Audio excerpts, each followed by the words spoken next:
And now, more Utalk. Now. Hey, it's Steve from Utalk. I am stoked about the show today. It's something very different. We're going to take a behind-the-scenes look, a little bit more casual today, and I think you're going to enjoy the conversation. You know, there's a lot of people working behind the scenes to make this thing happen, as well as expand it onto different platforms. So it's just not sitting in front of a tablet for one of us or all of us, and then boom, it happens. There's a lot of people working behind the scenes. So we want to spotlight one of them today who is brand new to the crew. So we want you to meet the crew and learn more about what's he doing, how is he doing it, why is he doing it, and the impact on you. He is a student, obviously, because he's an intern. And it's kind of cool because he goes to my alma mater, Biola University, and doing some very cool things. So his name is Benjamin, and Benjamin Folgert is one of our brand new interns. Benjamin, welcome to Utalk. Well, thank you so much for having me, Steve. It's good to be here. Like I said, I'm stoked to have you on the team, on the crew. You bring so many cool things. Okay, let's start at the beginning. Where are you from? Where do you live? I am from Wisconsin. I'm a senior at Biola University, which is in La Mirada, California, but I'm currently back home in Wisconsin where my family lives. So I've been doing the semester, this fall semester online.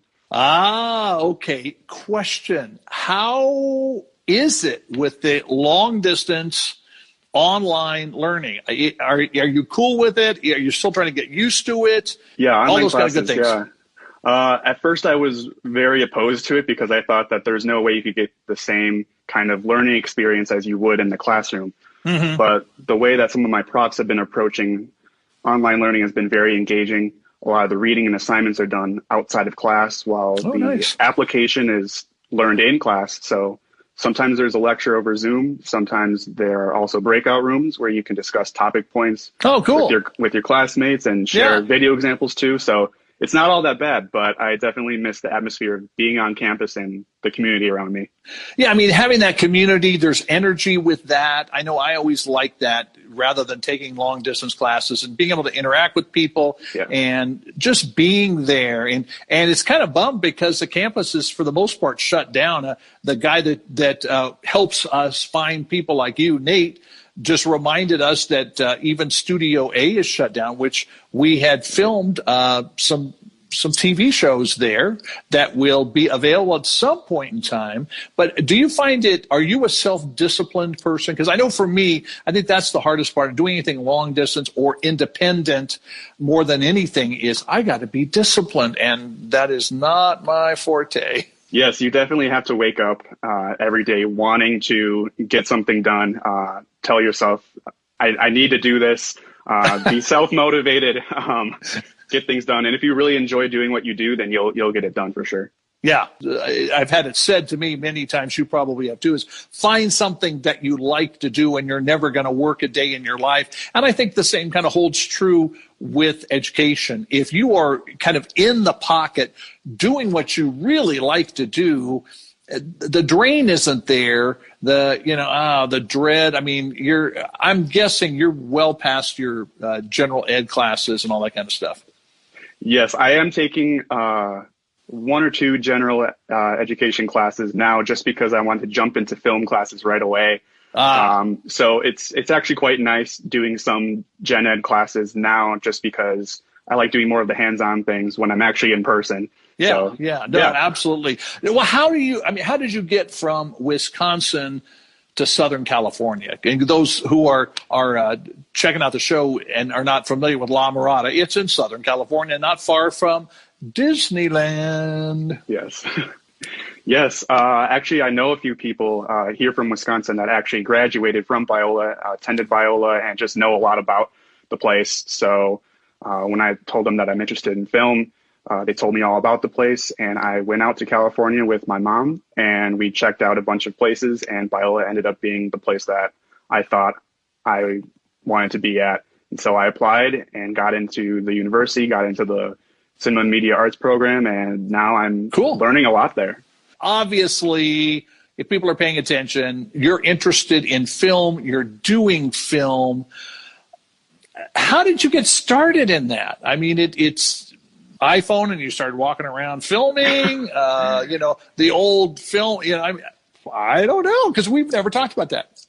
Right. Well, I started doing some very low quality homemade films, starring, my neighbor friends or my younger sister or the family dog.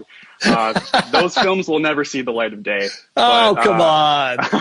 little social media content. I mean, it's all about content, right? Right. Yeah. But starting somewhere is very important to gaining experience and getting motivated and wanting to do better and then eventually actually doing better. Huh. So I started doing some video ministry work for my family's home church in Wisconsin. Okay. If you're interested in starting video projects, but you feel like you don't have any good work yet, starting out by helping your local community is a great way to do that because people will see you showing interest and someone will eventually connect you to someone and then someone else. And that's basically how the film world is. It's really all about connections. So if you help out where you can build your way up as long as you stay humble and do your best. And that be willing to be involved and be willing to serve. Let's come back to that. I want to back up for a minute. Okay. Why film? What interested you when you were you're doing the family dog, the neighbor's cat, whatever it is, where did that interest come from? I think it all started when I was around 6 or 7 and just got a hold of a family camera and started filming around, watching a lot of movies and TV shows. It all just really interested me about how people really do that behind the scenes. I thought really realistically about that's really interesting, but also like, how is that done and how can I be a part of that? Cool. Yeah. So at what point, age maybe, did you say, this is it? This is what I'm all about. This is what I want to do. When did that come together for you? Was there a project you were working on and you said, okay, I have the aha experience. I got to keep doing this stuff? Yeah, I think I somehow always knew. It was one of my main passions always. I did a promotional video for my former high school and former middle school, and then doing some videography for church and private businesses and other organizations in my community. I just found a passion for it and loving what I do. And so I just went full for it and decided to go out to California to learn more about it. So, yeah. So there was no mom story. See, I have to throw that in there because I've got a drum background. I still, very involved with music and all. But, if my mom were here, she'd say, well, I knew you were going to be a drummer because when you were in my tummy and I would sit and type at my keyboard, I could feel you responding with a rhythm. It's an Italian mom. How do you know whether to trust them or not? We'll exactly. give her credit and say, okay, So that's interesting. And so I'm assuming then in this process, you got some gear that you were able to start putting gear together to do a little bit more than just the family camera and that kind of stuff. Right. Yeah. I actually after getting jobs, I would put a lot of my money toward more film gear. I would make sure that some Christmas gifts, birthday gifts, things on my list were film related. Here's the list. Yeah. A lot of that, other kids ask for certain video games or things. And I'm like, I want a Sennheiser shotgun mic or whatever, it's just, I was a weird kid, but I mean, it somehow rolled around to me getting into film and somehow ending up where I am now. So Interesting. Now, where do you want to, let's jump ahead. We're going to jump all over. Right. Where do you see yourself in an ideal world, best case scenario? I mean, what is like your dream job? I think my dream job would be editing a Hollywood film. Okay. I think I'm mainly interested in editing. I'm interested in all different aspects of video and film, but I think editing has been my main passion for quite a while. And also, you don't get all the overwhelming fame that comes with being an editor as much as a director or a producer. Sure, or an actor, or whatever. Right, yeah. I like being more of the behind-the-scenes background person, but also doing what I love and just kind of, I think the dream would be to sit in the theaters and see my name in the credits, just be like, that's me. So that would be awesome. It really would. Now, you kind of grabbed that word I was going to use. What's your passion? So your passion is editing. Yes. Okay. Is there, for those of us who, I mean, I'm on camera, I do a lot of that stuff, but as you already know from your convos with me, I'm not the greatest tech person. You know, put a pair of drumsticks in my hand and I'm fine. Put a mic in front of me, a camera, whatever, I'm fine. But are there different kinds of editing, and are you more passionate about one than another, or a few of them? Yes, I actually took an editing class. I think it was my sophomore year of college. There's a bunch of different types of editing. I've done documentary editing. I've done narrative editing. I've done music video editing. And all right. I don't really prefer one over the other. I just kind of like testing my creativity and seeing what I can do with the content that I have. Mm-hmm. So is that down the road, is that something that you're eventually going to have to specialize in? I mean, obviously you're going to want to get as much experience as you can, I would assume, in as many different genres as you can. I mean, going from a doc to a music video, those are kind of bookends in one sense, you know, but is that something that you're just, at this point, you're going to say, hey, I'm going to get all the experience I can, even when I actually get into the real world of it? Is there any particular, okay, you said Hollywood, editing a film, is there any kind of film an action film, like a Tom Cruise Mission Impossible, you know, where, of course, I can't believe that guy does all his own stunts. I mean, he's amazing, you know. That's crazy. I've seen so many videos of him. Yeah, I mean, it is nuts. I got to wonder the insurance policy they've got to have on him, you know, because, but I mean, he's such a ginormous star, but he's unbelievable. I watched Fallout the other day, and I mean, it's just killer film and killer stunts. But action film, romantic film, holiday film, comedy, or just something in Hollywood that's got the pro vibe. Well, initially, when I came into college my freshman year, I was really into thriller and horror movies and making up as much as I could. Now I'm into more action adventure. I just recently edited a documentary that was very successful, and I'm working on a new one. So there's no really specific genre. I really like expanding my knowledge on any aspect of what I'm working in. So whatever I decide to land on in the future, getting as much experience as I can now, and then finding out eventually where I want to be. And I would assume there's some overlap. I mean, like in music, you know, when I was starting out, I was encouraged to play all kinds of different styles. Steve, just get in there, you know, play with this band, that band, you know, and I really did. I covered just a broad, you know, spectrum of music. And then I found it to be beneficial when I got in the studio because, you know, somebody'd say, hey, we need this surf feel, you know, the producer, can you give us kind of the Beach Boys? Well, what's going in my mind? I'm hearing Beach Boys sounds and I'm going, okay, now I know what they want. You know, it's kind of like you build up this library. So I'm assuming in filmmaking, it's something similar.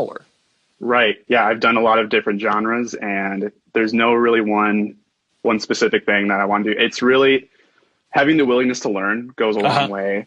Testing yourself in different waters, saying, cool, this might not be something that I'm interested in, or this might not be something that I'll be doing for life, but if I'm a little bit interested in it, let's just see where it takes me. And that's where it takes me. Definitely. Tell us about the one, I think that I'm thinking of the right project, the award-winning documentary you did, which when I saw that, I said, got to have this guy. We got to have this guy because it was just, tell us about that. Right. Yes. I was the sole editor for an award-winning documentary that my good friend Nicole had directed over the last couple of years. It is about the art of skateboarding, the community that lies within the sport, and follows around the life of some skaters in the great Los Angeles area, and as well as Phoenix, Arizona, who talk about how they got into skating, what it does for their confidence, how it impacts other people, and how every skater, regardless of their background, has formed this community that supports each other in doing the sport together. So the film is called Shreds Not Dead. It is nice. It is a 20-minute long documentary. It has won several awards in various film festivals, and we've gotten a lot of really good feedback from critics. Yeah, thank you. Oh no, it really is. And Is there a way people can see that documentary? Because I think everybody needs to see it. I mean, like I said, it's killer. When I saw that, I go, we got to have this guy. Is it available where somebody can, in the audience could go watch it? Yes, you can actually just simply search on YouTube, Shreds Not Dead. It should be on there. The video that's approximately 20 minutes long, or you can go under my Instagram. I should have a link to my website in my bio, and there should be a link to that also takes it right there. What's your social media handle then for going on Insta? Ben Folgert, BenFolgert. You can find me either in the search bar or tap on my Instagram handle right above me. My account is public, so feel free to message me, anyone. Nice. I also have a LinkedIn profile and a Facebook account that you can find if you simply search Benjamin Folgert on your mobile device, tablet, or desktop, or whatever you're using. Whatever it is you're using. Yeah. Seriously, guys, you got to check out Benjamin's film. I mean, Shreds Not Dead. It really is great. I mean, it's one of the coolest things I've seen, and I think skateboarders would appreciate it. And I think those who are not necessarily skateboarders but like that whole thing.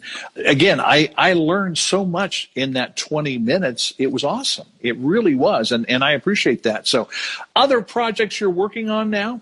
There are some projects that I'm working on now, other documentaries. There are some that I cannot explicitly say what they are yet. Spoiler alert. They haven't been officially announced yet, but I think a lot of my time has been filled up with schoolwork as well, finishing up my senior year. And also interning with Utalk as well. A lot of that. Okay, we're going to throw that in there. Nice. Okay. Now, what drew you to Utalk? I mean, because there's a whole bunch of opportunities you had. And what was it that brought you to us? Well, as you know, I'm a student at Biola University, and there's a weekly email thread that goes out that gets sent to all the film students from the department office about potential opportunities to get a job or an internship. Yeah. So over the summer, I found Utalk and just sent an email about any post-production needs. And after we exchanged a few emails here and there, I'm excited to help out on some upcoming episodes and good content. I really love the many resources that Utalk has, some of the great quality content that they deliver. The growth, the professionalism of your interviews, but also how organic and natural it is. And we're excited to have you because of the projects you're going to be working on. There's some things I don't want to say too much at the moment. Again, spoiler alert, but there's some things that we have filmed and you're going to be specifically working on. And I'm totally stoked because I want to see that come together. And I think you get the vibe of what we're trying to do. But so many different things. I mean, and I appreciate your willingness to just kind of be a servant in a sense of servant attitude because you're going to be working on this priority thing, which is going to be a huge project, especially once we get it launched and going. I think you're also going to be working, if I'm correct, with the new one-on-one with Utalk that'll be on YouTube. Yes, that is correct. I'm also excited about that. Any opportunities that I have to give my skill and talent over, but also learn from you guys as well. It's really a give and take thing. Yes, it is.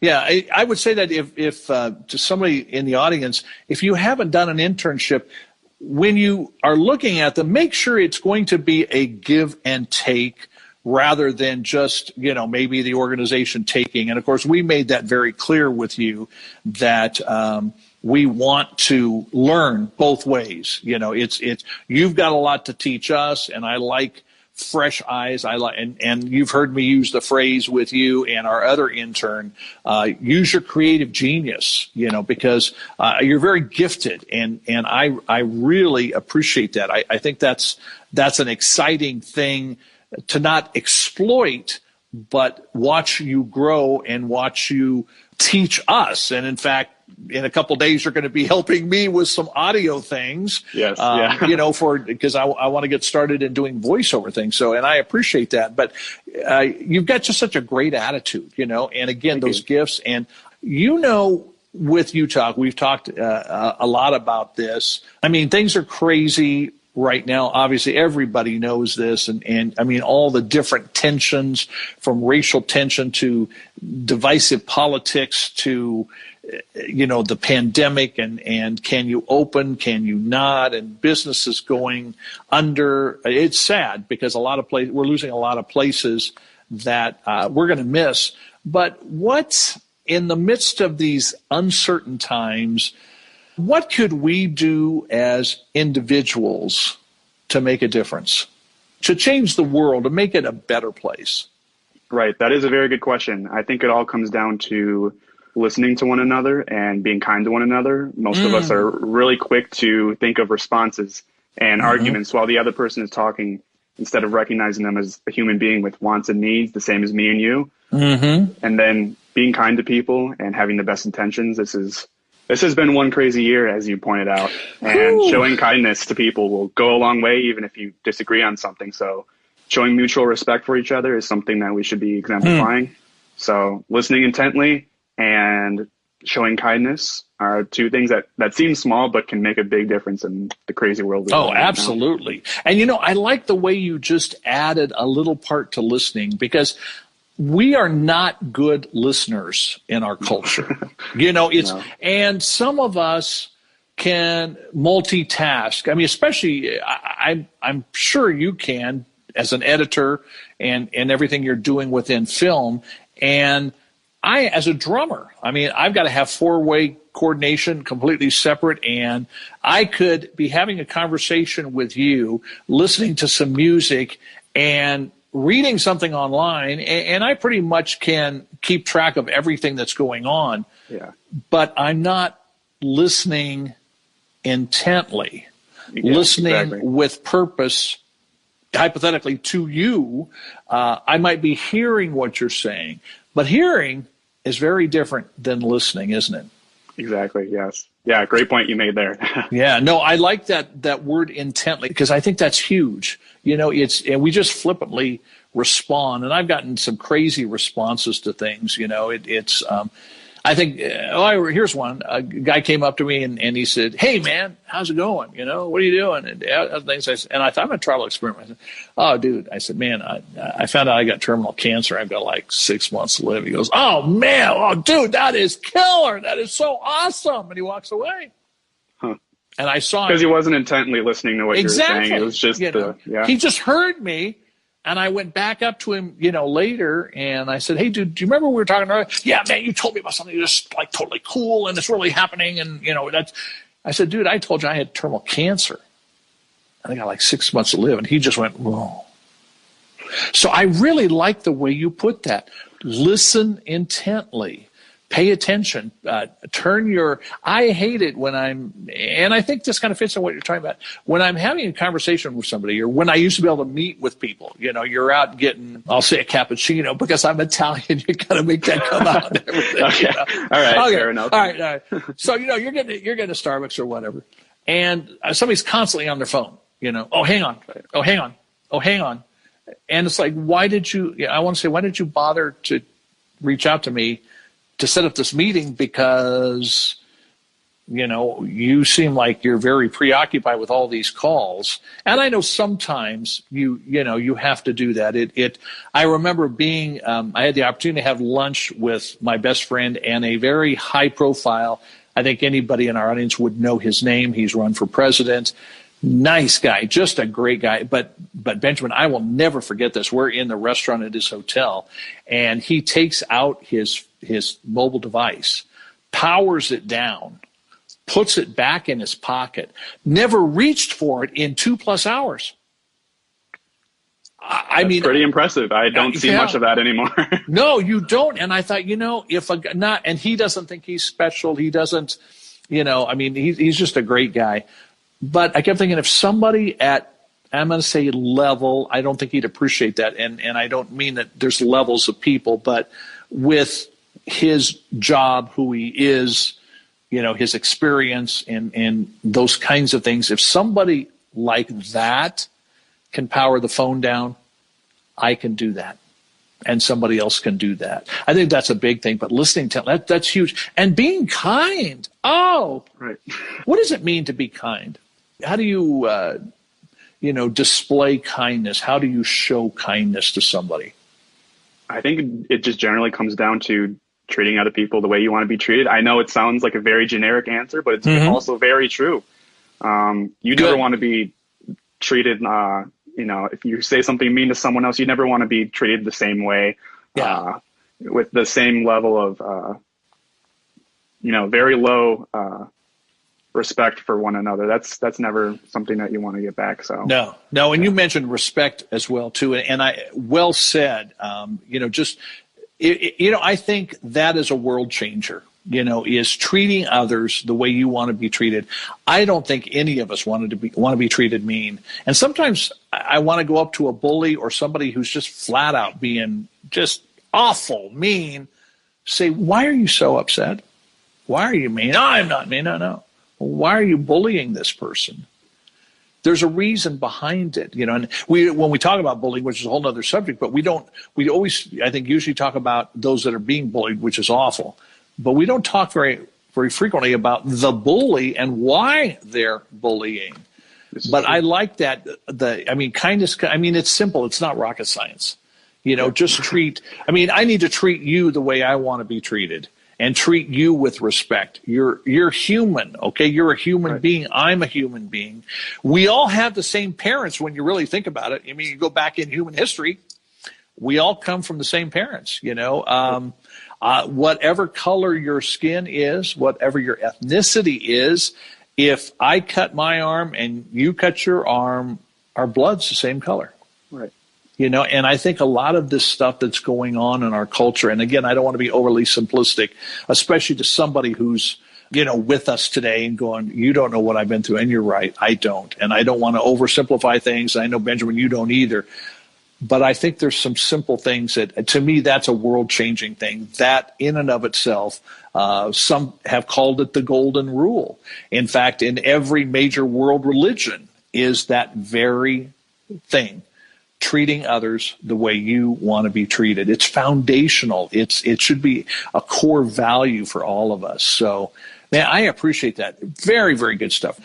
We feel very privileged to have you on the crew, and it's been fun to be able to turn the spotlight on you. Plus, for people in the audience, people that are encouraged by what we're doing, they're helped by what we're doing, you got to know I can only do what I do because of a crew that includes you. Oh, and you. I want people to know that, and when you start seeing our new one-on-one with Utalk, I want you to say, hey, we heard from Benjamin. He's helping to do that. So thank you. We really appreciate you. We're grateful for you. Love what you're doing. Once again, give us the title of that documentary because everybody's got to see it, and tell us where we can find it, and give us your social again. It's called Shred's Not Dead. It is out on YouTube. It is also out on my website, which you can find a link in my bio description on Instagram. My Instagram is Ben Folgert, BenFolgert. And also make sure you're following Utalk on Instagram and other social media platforms. Thank you. I'm making sure to plug for you too. Yeah, that's right. No, for sure. Thanks, man. Thank you. This is Utalk Radio.